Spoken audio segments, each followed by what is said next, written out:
University of Miami.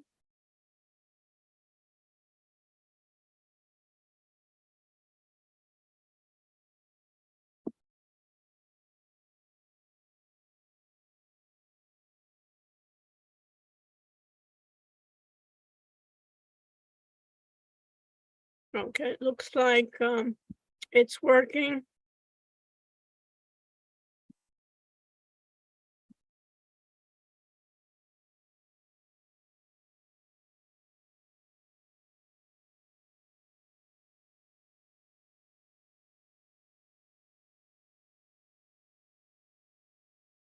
Okay.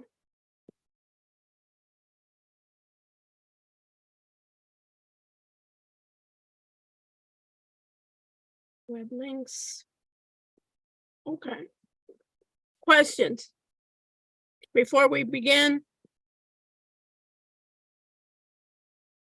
And I'll try to end a few minutes early. If some people were they want to talk to me, or they were having some issues on the homework, I'll be happy to talk to you. Okay? So let's start.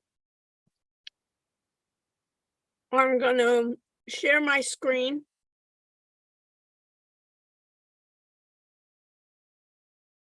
Let me do this.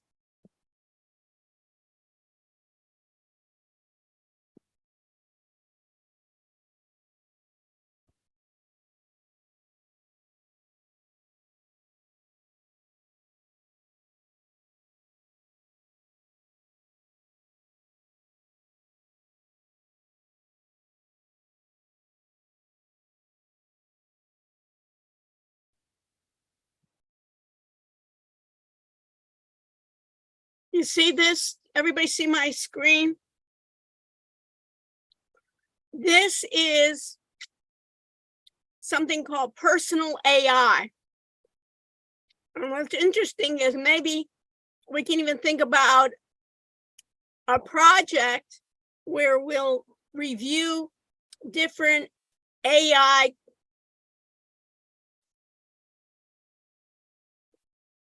software programs, and this one is called Personal AI.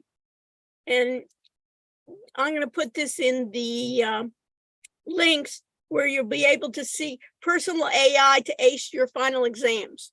So what I'll be doing in the project, what you'll be doing is I'll have each group be consultants or services that will review what's now available in artificial intelligence, personal AIs, and you can think about it. I'll give you more direction after the break, but you can think about it as your company could be consultants helping people in education, or your company could be in financial systems, and what's available, for instance, financial systems, or what's available now in marketing, and giving advice on artificial intelligence based on your own interests. So it could be marketing, it could be accounting, it could be finance, it could be even things like this for students, how to ace your final exams. And this is a program called Personal AI that you train yourself, and it's based on your own information. So I'm going to put this link here. And those of you that have time on your break, you can even review it on your phone and see what's available. So let me go to our content. Let me add this to our web links. And let me add it as a web link.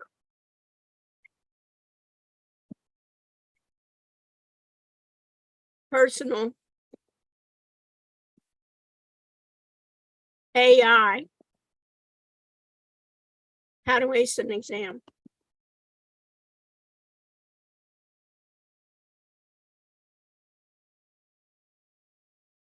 So let me put it again here. Submit. And at the very bottom,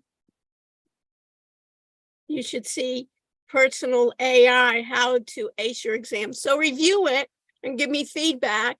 And some of you may even later on want to create a personal AI account for free.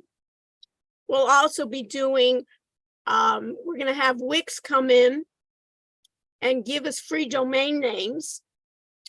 And we'll do also a mobile app, no coding mobile app, where we'll do a presentation. So we'll be doing groups. This will be a group activities. As I mentioned before, later on next Wednesday, I'll give you specifications on the assignment, but you can choose your own groups. If you want to switch groups, if you're happy with the group you have, you're welcome to do that. Others you may want to do like for finance or for trading or for marketing or for sales or for education, that you want to see where AI is going to be in the future. Okay, so we'll discuss that next week. The other thing that I wanted you to pay attention to is, if you want,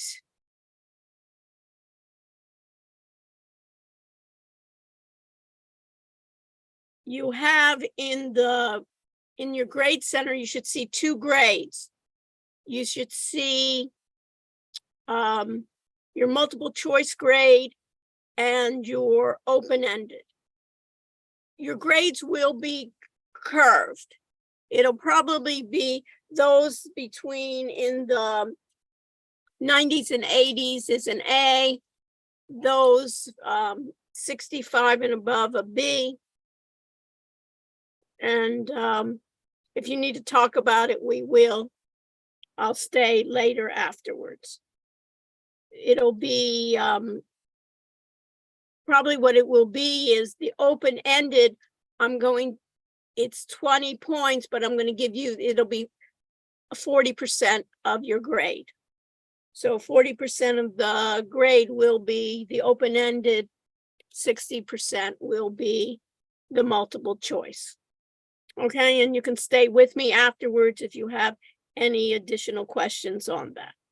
Okay, the other thing we have for next Wednesday, what's due is under assignments and quizzes. Under the first quiz that's due is Tech 3 Cloud. It's due on Wednesday before class.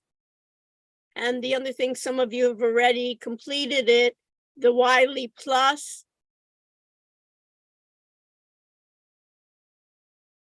Tech Guide and Cloud. And let me mention another thing to you, which some people ended up studying for this test that helped. You remember you have the, Colin, you see here, you have the TG3 Cloud Adaptive Assignment. You also have flashcards. And if you go into the flashcards, this you can study for the next test. In the flashcards, you can then choose a chapter, any chapter you want.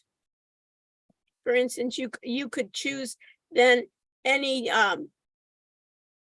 chapter you want. So for instance, this is in Cloud, TG Cloud Computing, and then go to Quiz. And then under Quiz, you have a number of questions that it gives you, and it gives you feedback. So this one is, for instance, IT infrastructure that are accessible only by a single entity or exclusive group of related entities that share the same purpose and requirements, such as business units and single ones. So they say infrastructure as a service, HTML, Unity, computing, and Prime. So if I just then do one and submit, it will give me the correct and I can go on. So some of you that want it. Now we're going to have a second exam. The second exam will be in person. I think there's a date already on the course syllabus. We'll do a review afterwards. It will be in the same place. We have the lab reserved, and it will be the same format, multiple choice on one, open-ended on others. I will go over the open-ended questions with you. And I would like to concentrate on our project, which I want everyone to have skills when you come out of this class. So instead of doing a final exam comprehensive, I'm going to just concentrate on the next chapters. Do you understand that, Colin? Do you hear what I said? You want to repeat it so other people?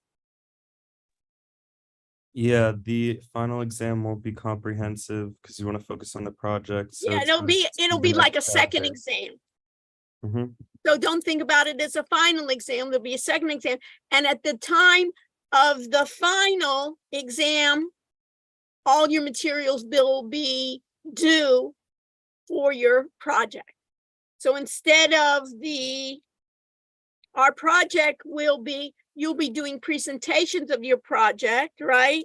And what will we do? Via Zoom. And Colin, what do you think? You're presenting it, right? I'll give you feedback about it, your project, and then you'll do what to submit? You'll record it. You'll record it in Zoom, you'll record it to the cloud, right? You all know how to do that. You do the transcripts, you'll have all your materials available. So basically, and when is it going to be the final project due? The day of the final exam. So we don't have to worry in this class. We won't have to worry about, oh, I have to go back early. But put a note there. Some of you were telling me, you know, my father sent me a ticket here and there. So we'll check on the dates of the second exam. So the second exam will be near the end of the semester. So it will be in November after Thanksgiving. Any questions? So at least we know where we're going to, and we'll spend more time on the projects. Okay, so we have the projects here. So now what we need to do is, if I go to my PowerPoints and documents, you can see on the 9th edition, you can see that we have cloud computing. And we've already talked about cloud computing so much, right? When we're thinking about it, where have we seen cloud computing, Andrew David? Like the cloud on our computer. What does that mean, like our cloud on our computer? Like our OneDrive. Okay, like OneDrive, right? That's cloud computing, right? When we did VDI, in a way, VDI, right? That virtual desktop infrastructure is what? It is a way, those computers, those virtual computers were set up in the cloud. So what does it really mean, the cloud? It's basically other computers, and how do we get to those clouds? Spencer, how do we get to a cloud? Via what? You have to go to your OneDrive. How do you get to it?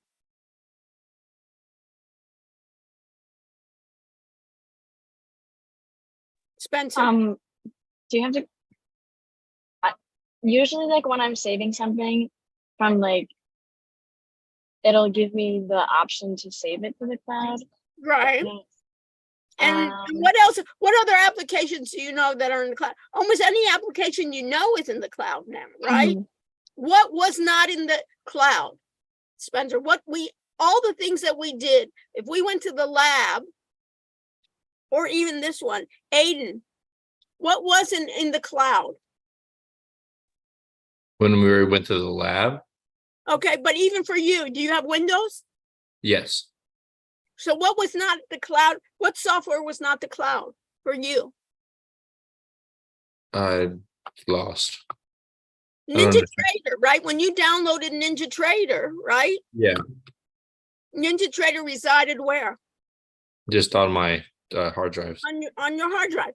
When we went to when we were doing the VDI, that was basically through the cloud.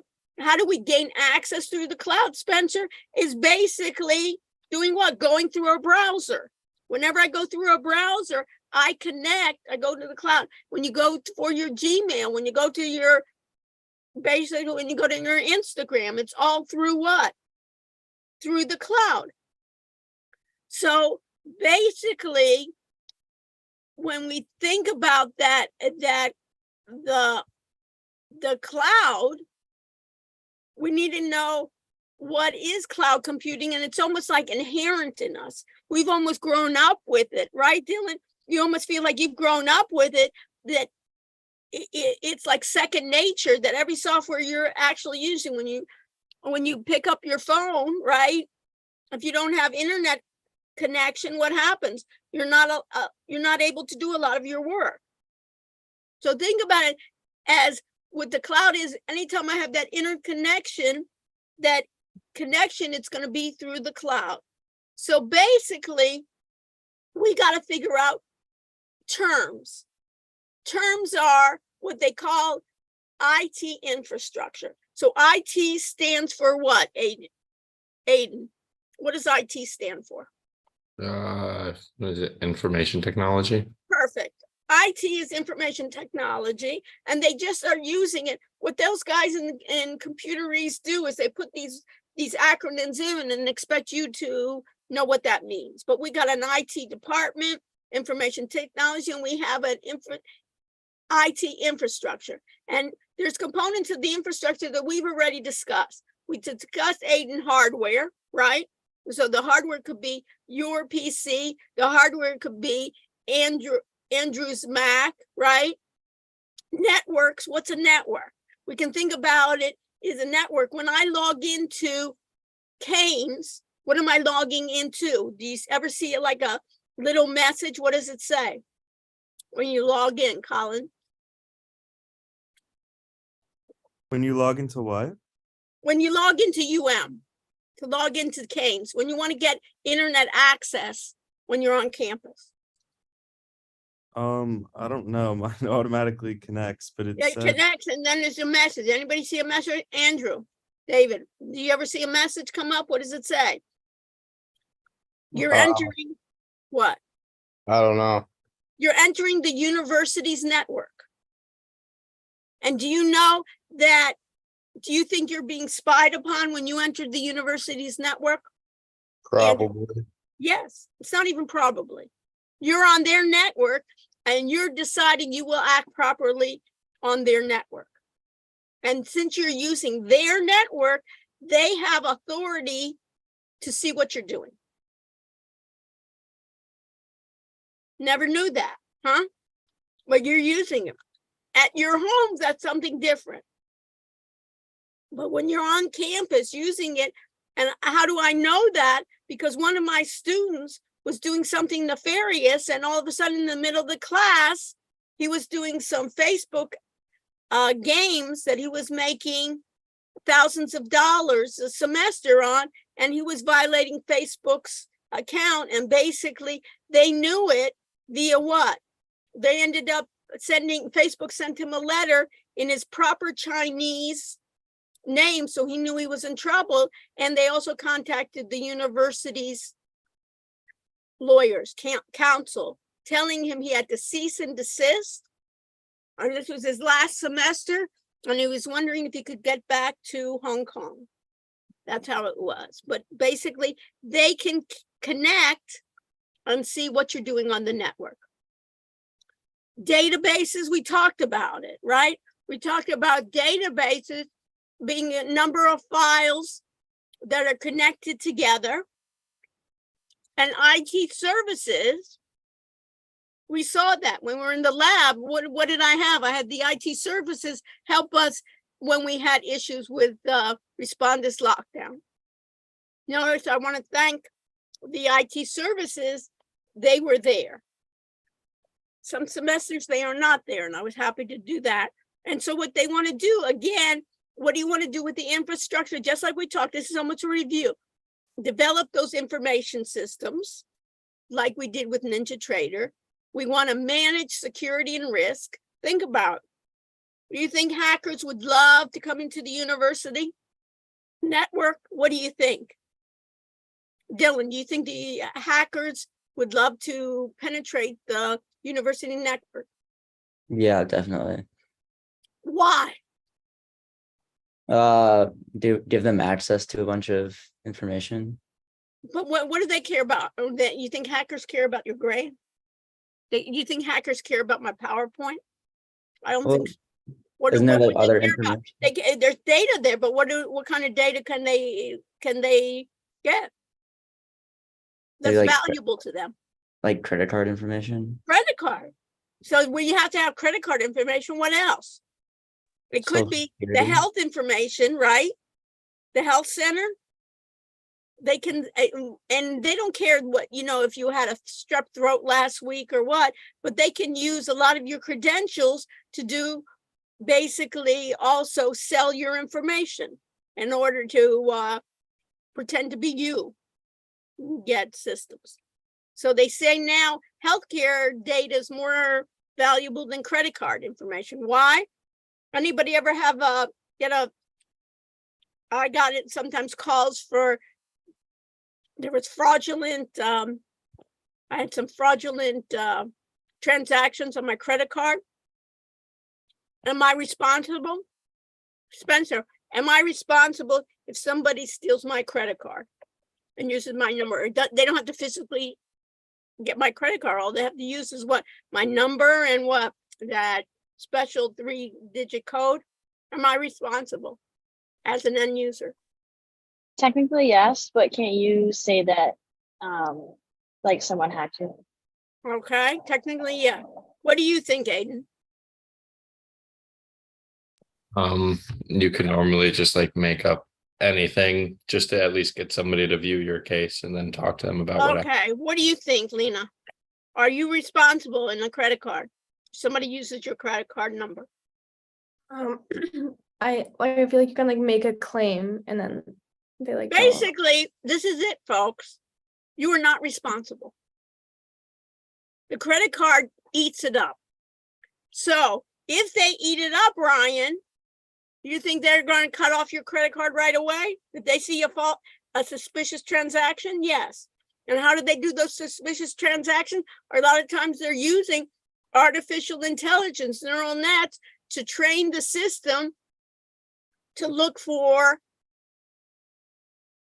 fraudulent transactions. So what they do is they look at your buying pattern. So Ryan, they'll look at your credit card, and if there's something unusual, like they'll see rubles, or they'll see that you're shopping in Paris or Russia, that's unusual to what you do every day. So based on that, that's how they'll let you know. So those are areas in which we want to manage risk. And just so you know, in the credit card, they take the process.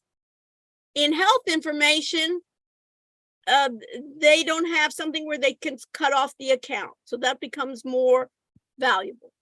Now, this is the evolution of the IT infrastructure. What does that mean?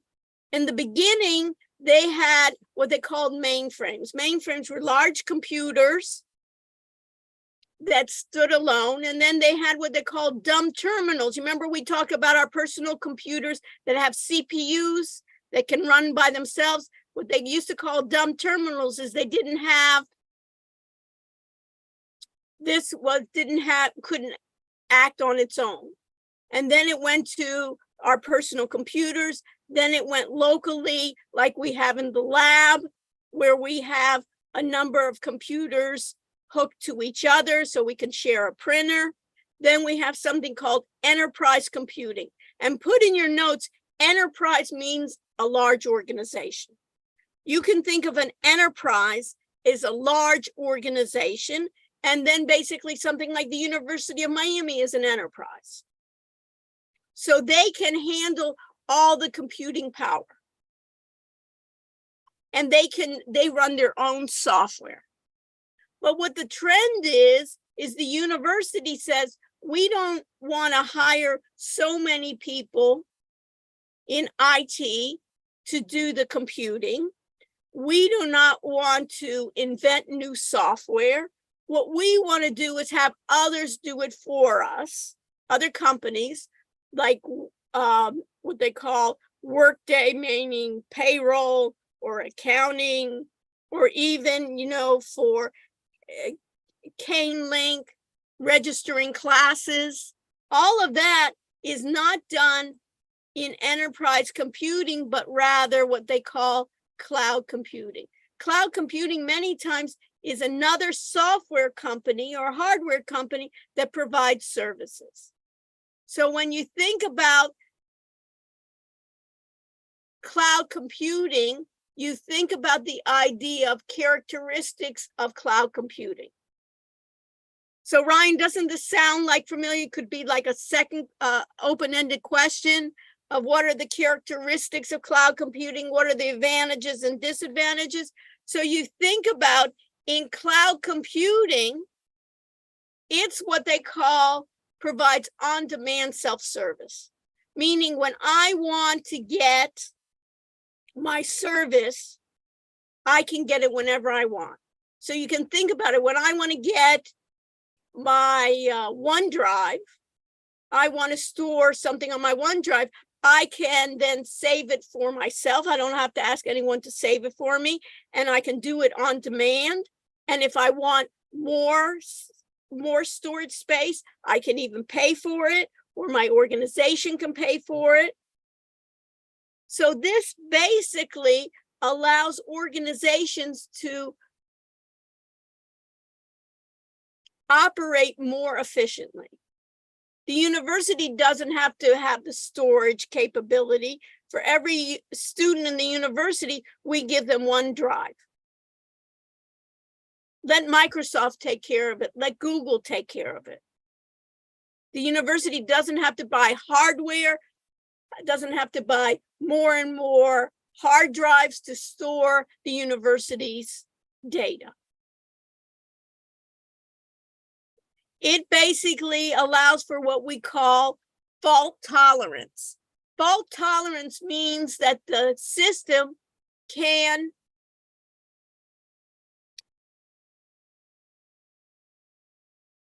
tolerate errors. The system, when the goes down, there will be backup and recovery. It will provide other places to store it more than once. You remember the audit area? What do I tell everybody in the audit area? Isabella, is the audit area always going to be safe for you? Can somebody delete your information in the audit area? Isabella? Yeah, they can. They can. So what do you want? You want to have an area where you have redundancy. Anytime you save anything there, you say, Dr. Rush, somebody deleted my homework. What would I tell you? Isabella, get your copy from the OneDrive or wherever. You can scale up. What does that mean when scaling up? It means as my company grows, as my company gets more data, I can get computing power that will be there. I don't have to buy like 100 terabytes of hard drive. I can basically, maybe I need in the beginning only 1 terabyte for our company. And later on, when we go 10, 20, 100 terabytes, then I can pay for it. And it makes it easy to scale down too. Let's say we're in Christmas, we're really busy. And after Christmas, we don't have as much business. This is what it means to scale down. So you're able then to have those characteristics. And what is cloud computing really about? It's basically a space where they're storing computers and hard computers, where they're using broad network access. Some companies like Google or Amazon will create their own, even create their own hardware. A lot of times we have what we call virtualized servers. Remember when we called the VDI? They have what they call server farms. It's not a farm where we got cows in there, but it's just large places that look like this, that have racks and racks of computers. And for instance, they will not even have it to the ceiling. They want to be able to have it where? In many locations. Because what? We're talking about fault tolerance. What is fault? When this goes down, we're going to tolerate it because we have another location. And you can think about it is these farms are all in relation to what? This cloud here is kind of like the internet. Anytime you see a cloud, you see an internet here and you see the connections between one another. So we have different types of clouds. We usually don't pay attention to it, but we have what is called a public cloud, which is what? Public cloud means that it's going to be on the internet and it's available to everyone. But everyone won't be able to get into your account. Then they have what they call a private cloud or a corporate cloud that they pay extra for, and they say, I don't want to share my data even on the same computer. Even though I have my own private password and username, my data is so important to me that I want to have it private. Then there's a hybrid one or multiple ones or vertical clouds. Vertical means for certain industries. So you can see how this works is that some of them have firewalls that prevent you to going. So who are the major players in this cloud space for general cloud services? Is one, of course, Google. A large one is Amazon, called Amazon Web Services.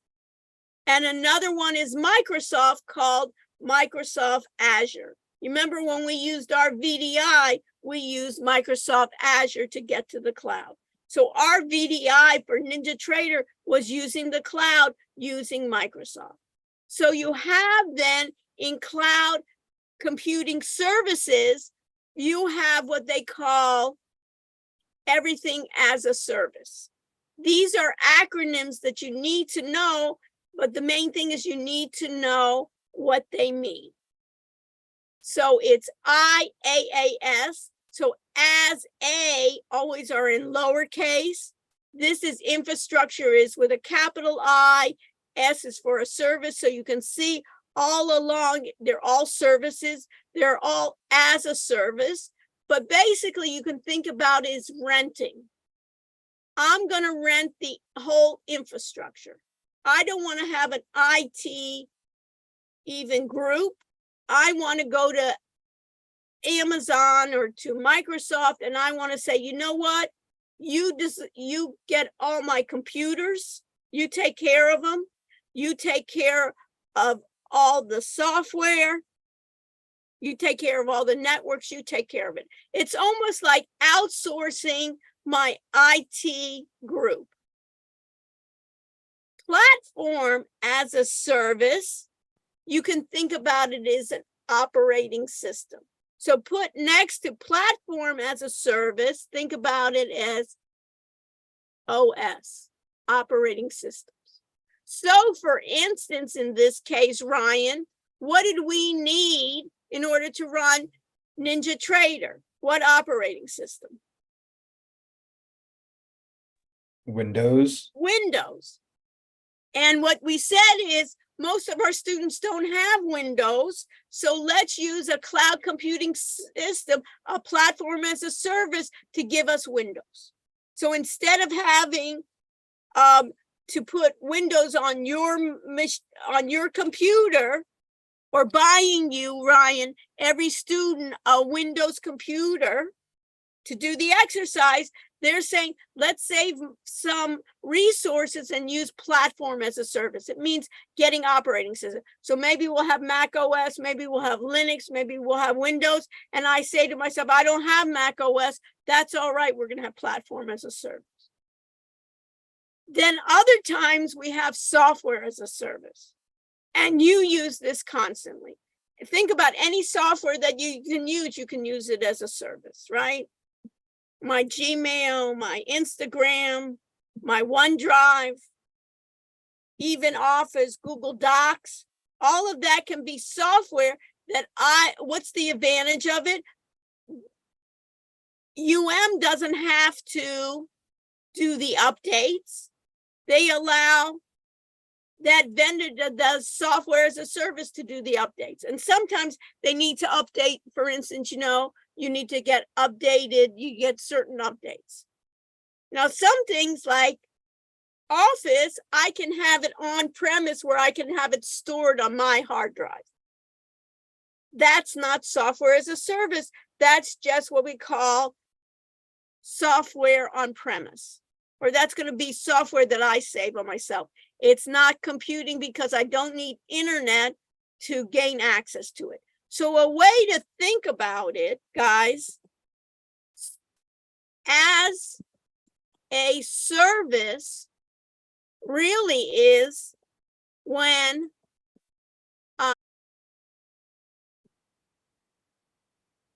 to use a software as a service.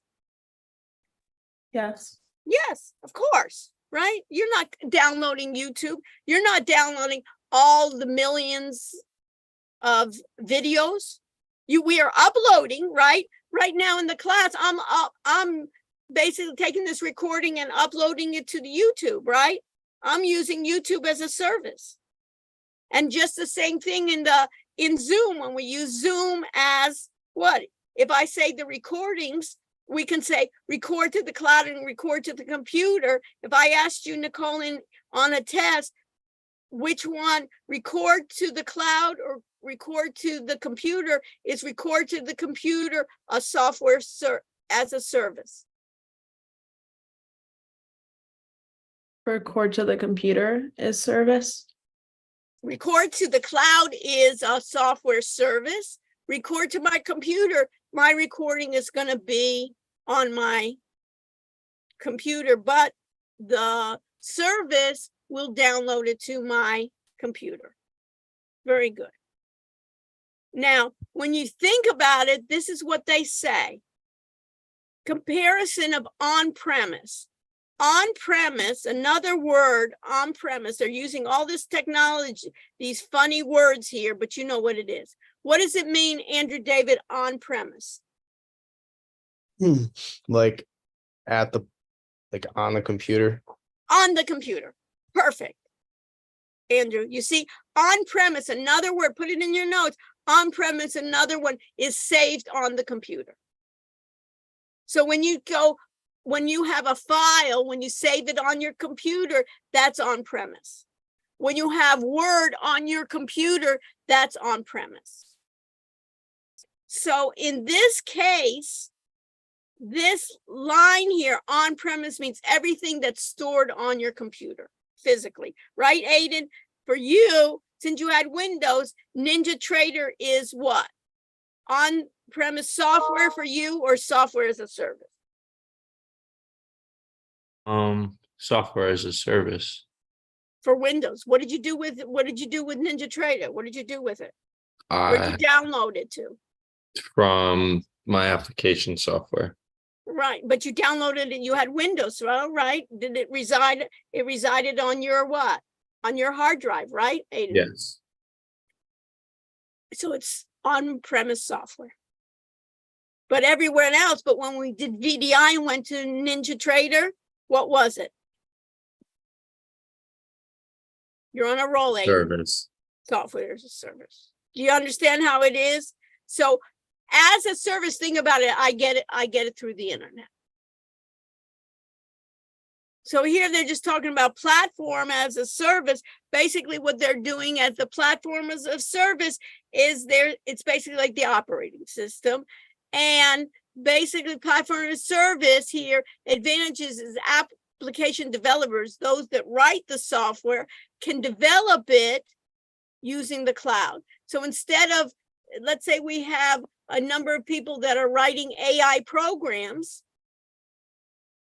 instead of using their own computer, they can use the cloud to use their services.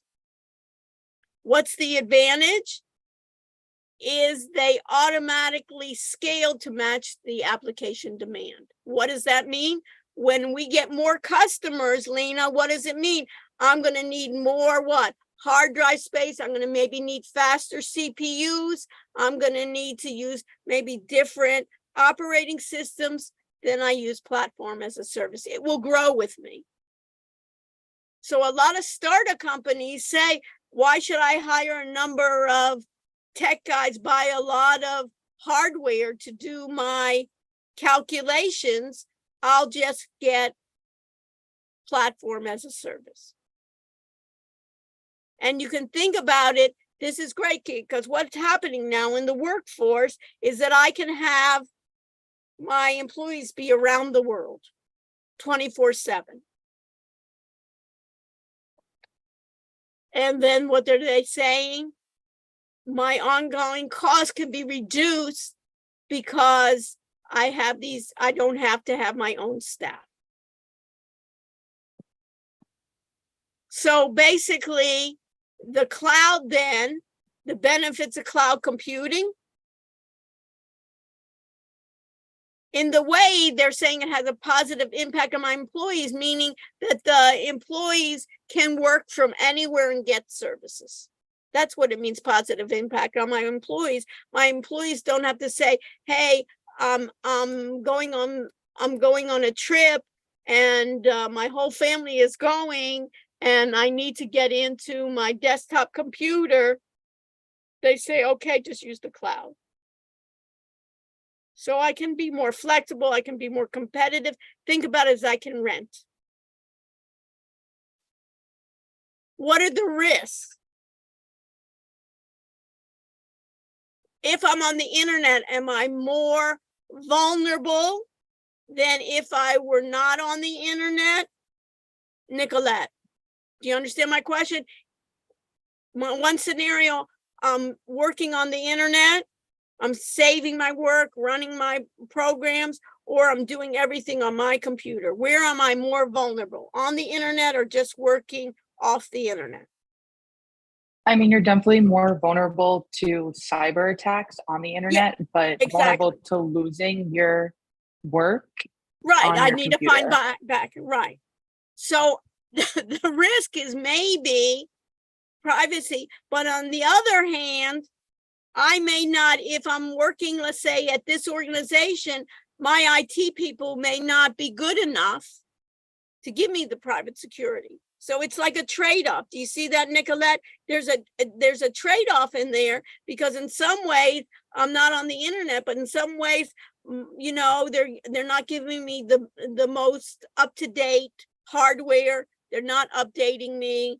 I don't have anybody to talk to. They're more vulnerable. They didn't put in their proper controls. So it depends. Sometimes regulatory environments make you to follow certain conditions. So these are changing more and more. This is going to the cloud. Even though there are risks in it, what do we do? That's why we talked about risk. What do we want to do? We want to mitigate our risk. We want to make sure that we're doing proper notifications. So the three big computing vendors generically for the cloud to save your information, even think about it, to rent your computers, to rent your space, to do, Dylan, these guys even do a lot of the machine learning for you. You can, since you need a lot of CPU, you need to have maybe cluster computers. All of these companies, Amazon, Microsoft, provide those vendors. So they're dividing those services for you. So they call them web services. Here's HTML. What else? And that's it. So if I go back to my web links,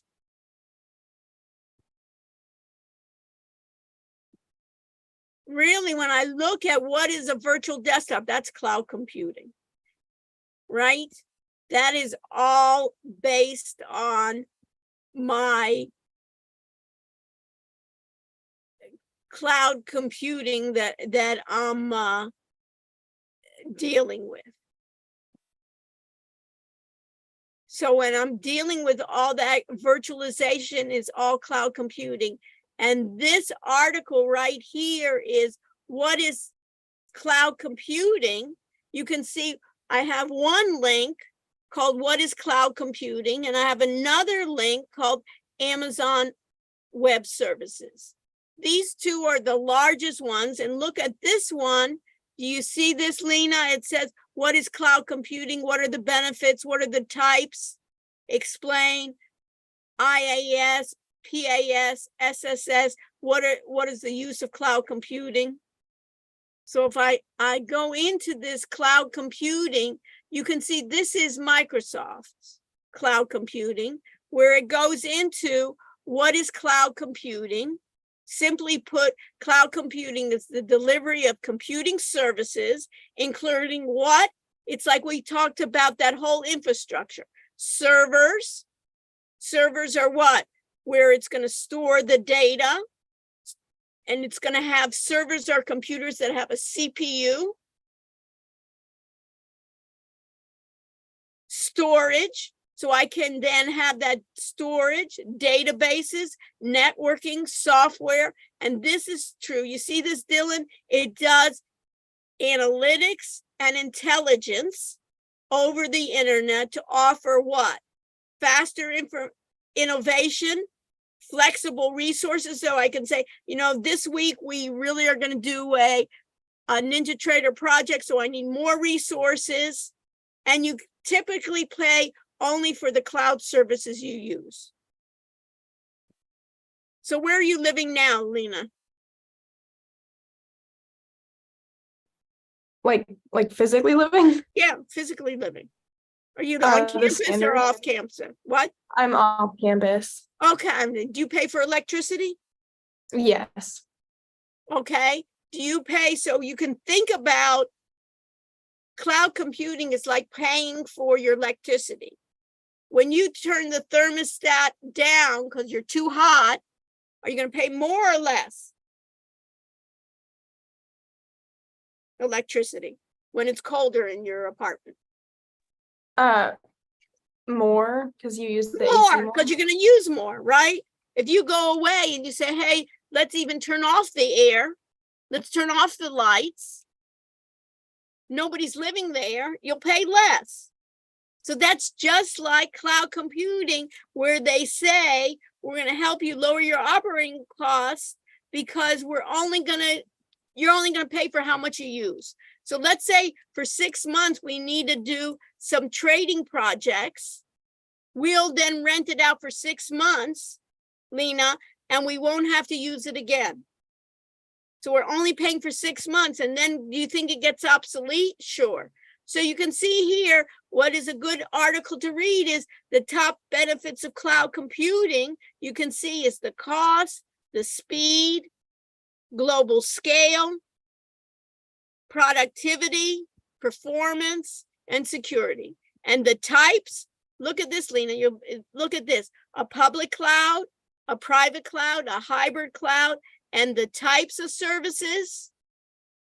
Infrastructure as a service. Remember we talked about you rent IT infrastructure, you rent the servers, the virtual machines, the storage, the network, operating system from a cloud provider, and you do what? Just like your, Lena, just like your electricity. You pay as you go.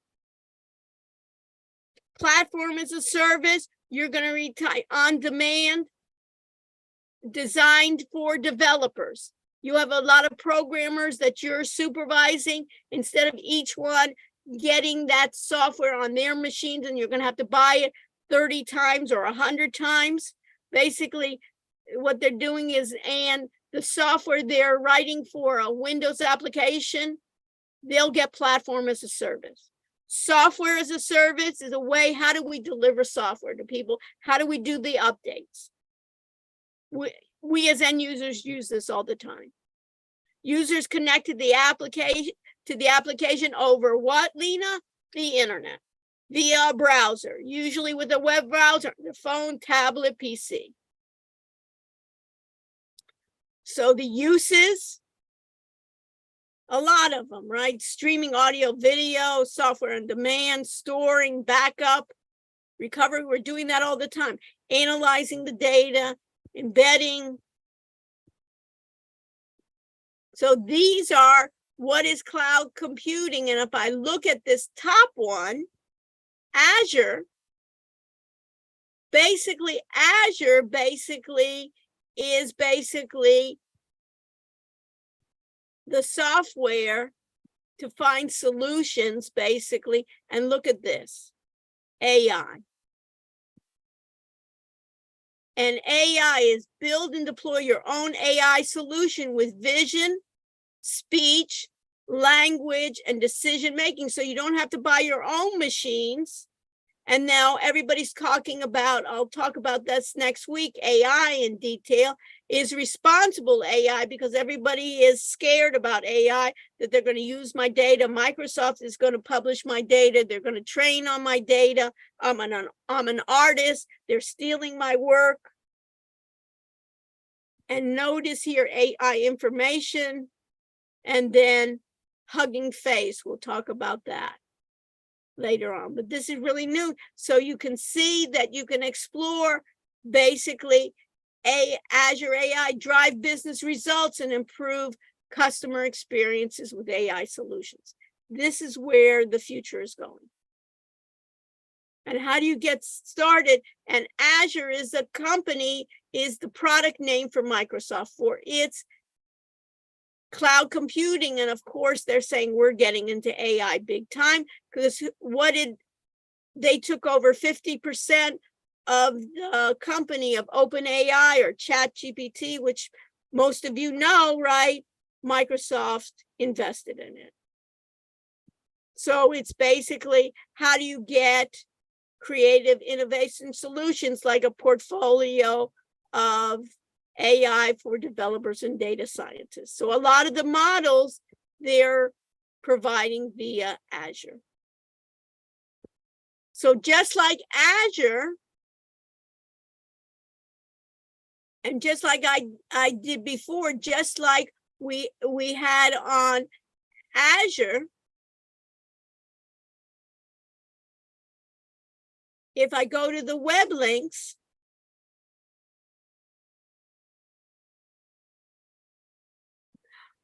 besides the Azure, what I have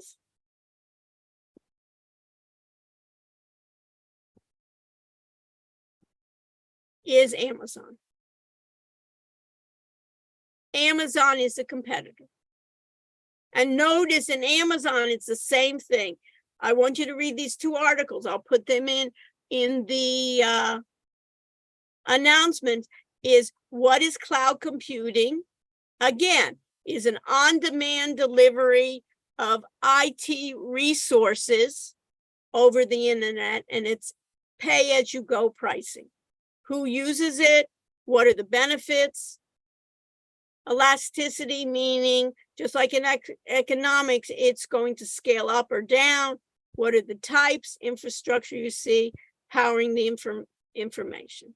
And if I go to AWS, which is the most profitable part of Amazon, you think it's buying things, is building on Amazon. And explore by solutions, advertising, financial services, education, analytics, machine learning, storage, and our products. Of our databases, they have training, customer innovation.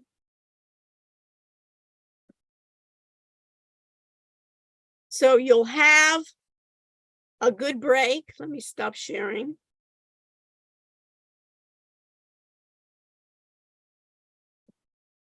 For next week, do the cloud computing. I'll put up the links, or you can find them on Amazon and Azure.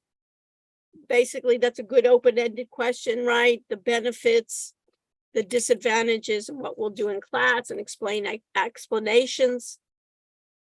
And then we'll start next week. We'll talk about our projects that we'll do for the rest of the semester.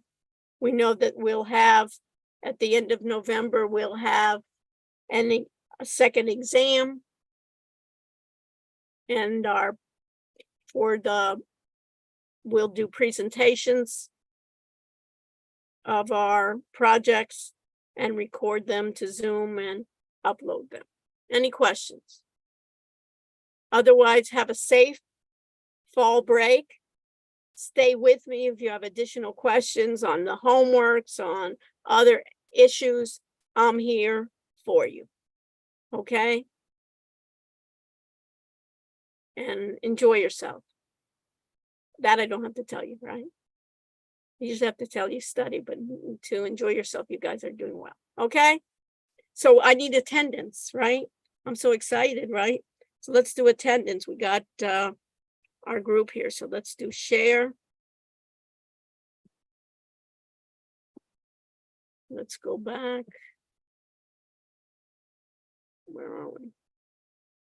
To our content. Let me go back up and go to attendance. Let's load it.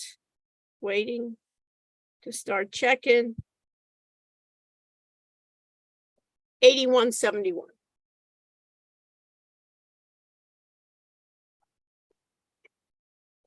(8171). You can check in. Once you check in, you can check out. And stay with me if you have additional questions.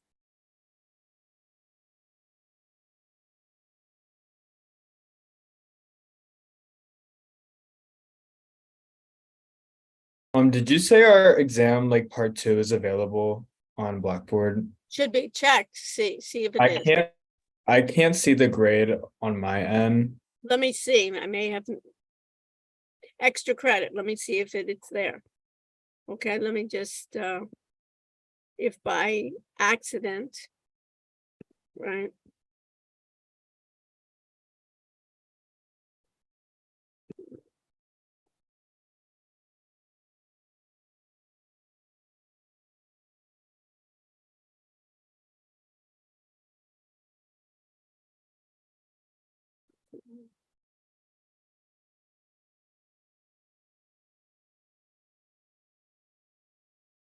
It's like stuck.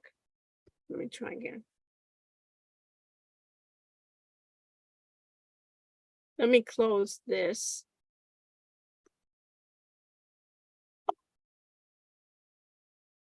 Okay, let me go here. Let's make sure. Test. Oh, extra credit. Is this it? Yeah. So now you should be able to set, hide. Now do you see it? Let me check real quick. Sorry.